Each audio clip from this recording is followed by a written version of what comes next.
Today we're going to talk about something that's easy to overlook but can have huge consequences if you get it wrong, and it's your beneficiary designations. Here's the problem.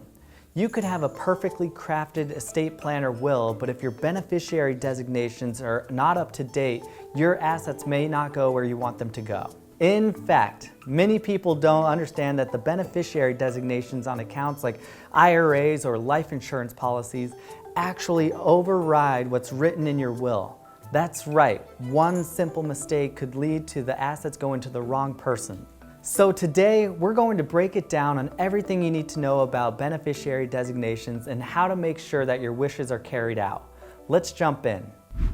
Tip number 1, review and update regularly. Life changes, whether it's a marriage, a divorce, birth of a child, or even the passing of a loved one. All of these are reasons to review your beneficiary designations. You would be surprised how often people forget to update these designations after a major life event. This can lead to unintended consequences. For example, if you named your ex-spouse as your beneficiary before the divorce and never updated it, guess who's legally entitled to these assets? That's right, your ex. Let's not let this happen to you. Let's review those beneficiaries. It's critical to check your beneficiary designations at least once a year or after any major life event to ensure that the right people will receive your assets. Tip number 2, name both primary beneficiaries and contingent beneficiaries. When naming beneficiaries, make sure you don't stop at just one. Always designate a primary beneficiary and contingent beneficiaries. Your primary beneficiary is the first in line to inherit the assets, but if something were to happen to both of you, then the contingent beneficiary would be the next person in line. Skipping this step or only naming one person can lead to complications or delays in transferring the assets because the courts get involved and they don't have a line as a backup there. Naming contingent beneficiaries ensures that your assets can be passed more smoothly no matter what happens. Tip number 3, be specific and avoid generic terms.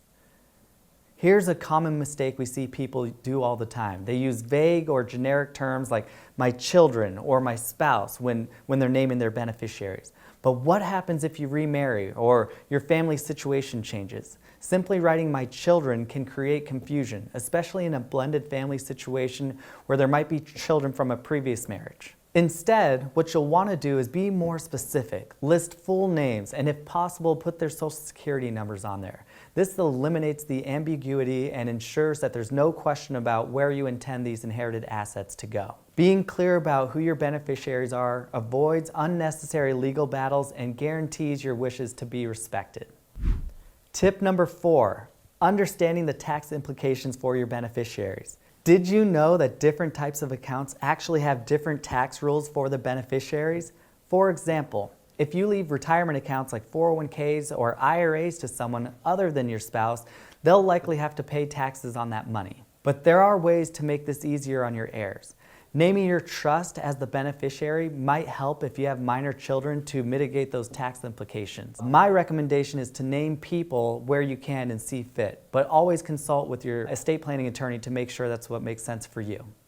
It's always important to consider the tax burden to your beneficiaries and see what they might face. So consult with your financial planner and your estate planning attorney and work concurrently to make sure that your assets are being transferred not only most tax efficiently, but in the way that you want them to.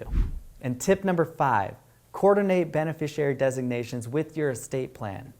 Here's something many people overlook. Your beneficiary designation should align with the rest of your estate plan.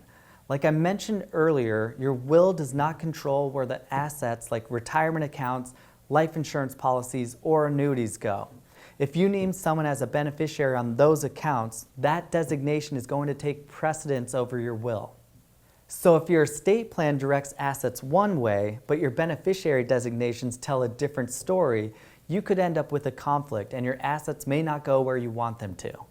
This is why it's so crucial to regularly review your estate plan and your beneficiary designations together to ensure that everything is working together in harmony. All right, there you have it, 5 crucial tips for making sure your beneficiary designations are set up correctly. It's a small step that can have a big impact on your legacy and how smoothly your assets can be passed on. Whether it's reviewing regularly, naming both primary and contingent beneficiaries, or understanding the tax implications, these steps will help ensure that your hard-earned money ends up in the right place. If you found videos like this helpful, be sure to like, subscribe, share with a friend, and leave a comment below. We enjoy reading what your thoughts are too. We'll see you on the next one.